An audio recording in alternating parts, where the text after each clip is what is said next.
Welcome to the ScreenCrush Break Room. I'm Ryan Airy. Nando V Movies invited ScreenCrush and some of the internet's best video essayists to create a video for the One Villainous Scene project. Each video breaks down a seminal villain scene in honor of the Suicide Squad. So if you would like to participate with your own video, tweet or email the link to Nando and he'll add your video to this playlist. For this video, I want to talk about Magneto. I think there's one scene, just one scene, that shows why he's the most dangerous X-Men villain of all time.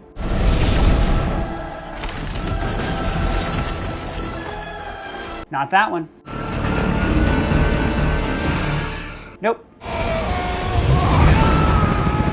Okay, editor, now you're just screwing with me. This is the key Magneto scene, when he seduces Pyro to the dark side in X2. The scene is only 80 seconds long, and there are only a total of 11 lines spoken just between two people. But this exchange beautifully illustrates Magneto's real power, not manipulating metal, but manipulating young minds. I'm going to break this scene down, but first I have to give some context for where the X-Men films are at this point. The first X-Men movie began from Magneto's point of view, showing the suffering he endured during the Holocaust. Now, this is vital to the rest of the movie, because we understand that his defense of mutant kind comes from a place of trauma. Years later, this will help him to understand other traumatized mutants, so he can show empathy for them and convince them to join his side. A lot of people like to say that Stan Lee based Xavier and Magneto on Martin Luther King and Malcolm X, which is dumb and wrong. Xavier created a team of violent superheroes, while King was a pacifist. While Magneto, especially how Stan Lee wrote his dialogue, was a mustache-twirling bad guy. So even in later years, when his image softened, Magneto still believed that mutants are the superior race, while Malcolm X believed that African Americans weren't superior, they were equal, and black society should be kept apart from white society. But over the years, the great X-Men writer Chris Claremont, this is us together, softened Magneto's image, writing stories that revealed that he and Xavier were once friends, and adding in his Holocaust backstory. The X-Men films inherit this take, and even highlights the similarities to Malcolm X with this line, "By any means necessary," which is deliberately lifted from Malcolm X's most famous speech. By any means necessary.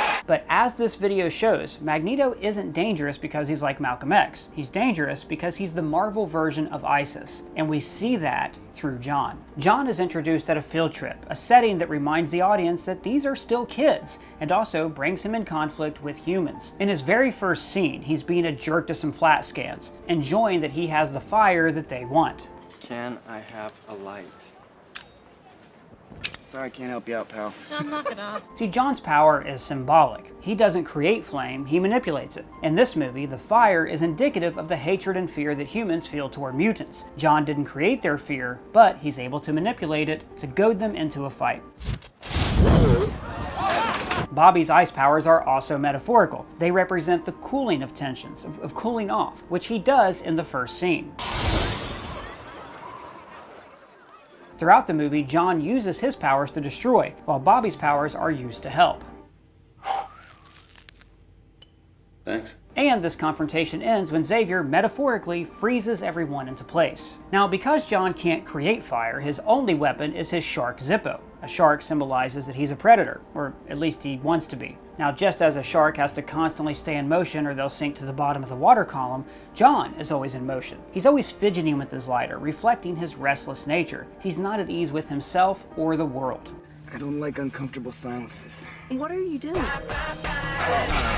The field trip ends when they see that a mutant has attacked the White House, because this is the end result of the kind of petty arguments that we're seeing play out here. This scene establishes that the movie is going to shift its focus from mutants fighting each other to mutants banding together to protect themselves from human persecution. One of the movie's key scenes is when Bobby comes out as a mutant to his parents. Have you tried not being a mutant? And sadly, millions of queer people have heard this exact question from their parents, indicating that the world doesn't understand who they really are. Traditionally, the X-Men comics have had a high gay readership. The characters are often teenagers who've been rejected by society for being born different, and this resonates with queer teens. But this gay rights metaphor landed a lot harder when the movie was released in 2003, just 6 months before the Massachusetts Supreme Court would strike down the state's ban on gay marriage. So I'm taking this detour to talk about gay rights because it's the clearest real-world analog to Marvel's mutants. Anyone can be born a mutant regardless of their class or race. So this rejection from society makes young men like John angry. He even takes a moment to stare at the photos of Bobby's family to reflect on the kind of normal life that's been denied to him. So all of these emotions are brewing inside of John when the police show up. And this scene also hits a lot harder in 2021, after the deaths of George Floyd, Eric Garner, Breonna Taylor, and far too many others. Logan is gunned down by the police out of fear, causing John to lash out from fear and anger, finally giving him the excuse that he's been looking for. John has always had anger burning inside of him, but the police finally give him an excuse to burn something. Again, this is all too familiar, reminiscent of the race riots that have erupted following police brutality over the decades, which in turn makes authorities afraid and gives them political cover to use brutal tactics to crack down. It's a vicious cycle that's just beginning to play out here in the X-Men universe. Then the mutants run into Magneto, who immediately takes a leadership position on the team. I have a hunch you'll want me alive. Wolverine, whoever goes into the dam needs to be able to operate the spillway mechanism. What do you intend to do? Scratch it with your claws? His stance on mutant rights begins to influence the others, like when Mystique metaphorically condemns the practice of white passing. Then why not stay in disguise all the time? You know? Look like everyone else. Because we shouldn't have to. For most of the movie, Magneto's treated like the team's bad boy uncle, not an outright villain. Like, he's an a-hole, but at least he's family. And that is when we get to the scene. Magneto's most villainous scene. Rogue and Bobby are looking at the X-Men's uniforms, wishing they were on the varsity squad. Why don't we get uniforms? Yeah, where's ours? But John has no interest in the uniforms. And then Magneto and Mystique laugh at them. So this makes their desire to be do-gooders seem childish, and it also makes Magneto more appealing to John. So, they say you're the bad guy. John is calling out the role that the X-Men and society have cast for Magneto. He's the villain. This is a way for John to try to keep the upper hand in the scene by being a little snarky. Is that what they say? And Magneto parries back, showing he's willing to play ball and implying that what they say isn't true. They being society. And we've already seen at the museum and at Bobby's house what John thinks of mainstream society. It's a dorky looking helmet. What's it for? John tries to maintain the higher status by basically being a D-bag teenager. The helmet doesn't look cool, so it must suck. Young people. But he's actually curious about Magneto. He wants to know more, but he's trying to look cool like he's not too interested.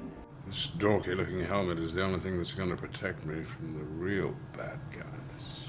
And this is where Magneto decides to wet a line and draw John in. John has learned that there are threats worse than evil mutants. You can see an evil mutant coming from a mile away. But Bobby was just ratted out by his little brother. The people like him, people ruled by fear, are the bad guys that John wants to learn how to defeat. Then Magneto takes John's lighter, the source of his power. This is him taking control of the conversation, establishing that he has the higher status. But metaphorically, he's also taking control of Pyro's hate and fear. Magneto shares his hate toward humans, and he will show him how to use that hate against them.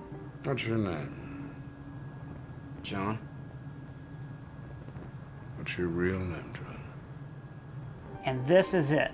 The moment when John takes the bait, when Magneto unleashes his true power. And it's also loaded with racial subtext. When Africans were enslaved by white colonials, they were forced to take on more Anglo-Christian sounding names, as portrayed in the movie Roots. Your name is Toby. Now tell me your name. I'm Kunta Kinte. And John is the most normal, mainstream, human society name that you could possibly have. John was one of Jesus' 3 favorite apostles. It's a name so common that we use it as a generic placeholder. John Doe, John Smith. John is a slave name. Malcolm X actually changed his name from Malcolm Little to cut ties with the plantation owners who enslaved his ancestors. And he encouraged other young black people to embrace their own identities, their own blackness. And that is what Magneto is doing here. He's not asking John what name society gave him. He wants to know the name that John gave himself. He wants to know who John wants to be. Pyro. Magneto empowers John, makes him feel like he's not a victim, he's a badass, and he shouldn't apologize for it. And yet, he does apologize for it. Quite a talent you have there, Pyro. I can only manipulate the fire. I can't create it. He's telling Magneto that he sees himself as less than. Unlike his rival Bobby, who can create ice, John can't create the flame. He can only manipulate it. Society and his peers have made John feel like he's less than, like he has something to prove. And then, Magneto wins his loyalty for good. You are a god among insects. Never let anyone tell you different. Now, a more mature person would see through this, would understand that Magneto is manipulating him. But John is a kid. Deep down, like a lot of teenage boys, he believes that he's a god among insects. But Xavier and the rest of society are trying to tell him, no you're not, you're equal to everyone else. Magneto is validating his worst impulses by telling him that he isn't an equal, he's superior. The log line of the X-Men is that it's about teenagers who protect those who fear and hate them. In the first movie, we saw the protect. In this one, we see the fear and hate. The main villain of the movie isn't Stryker, it's hatred. I was a professional villain while you were trading garbage pail kids! John is a member of the most dangerous group on Earth. Teenage boys. History is filled with corpses of teenage boys who were recruited by evil men to fight in unjust wars, or to murder innocents in the name of God or glory. World War I was started by an illiterate teenage boy who wanted to prove himself to a terrorist group. ISIS recruited thousands of young men with slick videos that combined the production quality of Axe body spray commercials and an army recruitment ad, all to recruit impressionable young men. And this is why I say that Magneto isn't Malcolm X, he's ISIS. He's a terrorist who only cares about his own cause and sees his foot soldiers as disposable fodder. I'm sorry, my dear. You're not one of us anymore. He preys on John's desire to prove that he's a badass, to prove that he's more than just a regular man. Xavier is saying, let's all be friends, while Magneto is saying, kill the bastards. He offers John a chance to prove himself, to show the name that they gave him is a lie, and that you're more powerful than them. From another point of view, Magneto is like Hagrid, showing Harry that he's a wizard and welcoming him into Hogwarts. Except Magneto is welcoming John into an evil society of mutants. This is what makes Magneto so dangerous, and this skill comes to fruition in the next movie, when he recruits an army of disaffected youth. So back to the scene with the lighter. John thinks he's in control. Magneto even implies that he's in control, but Magneto can shut off that lighter whenever he wants. He's taking control of John's identity. John doesn't create the fear and hatred humanity feels toward mutants. Mutants like Magneto create that hate, and then they use it to manipulate boys like John. He encourages him to burn away his old self, all the doubts, fears, insecurities, everything that makes him human, until there's nothing left of himself, and he's only Pyro. Let me know your personal villainous scene down in the comments or at me on Twitter, and if it's your first time here, please subscribe. For ScreenCrush, I'm Ryan Airy.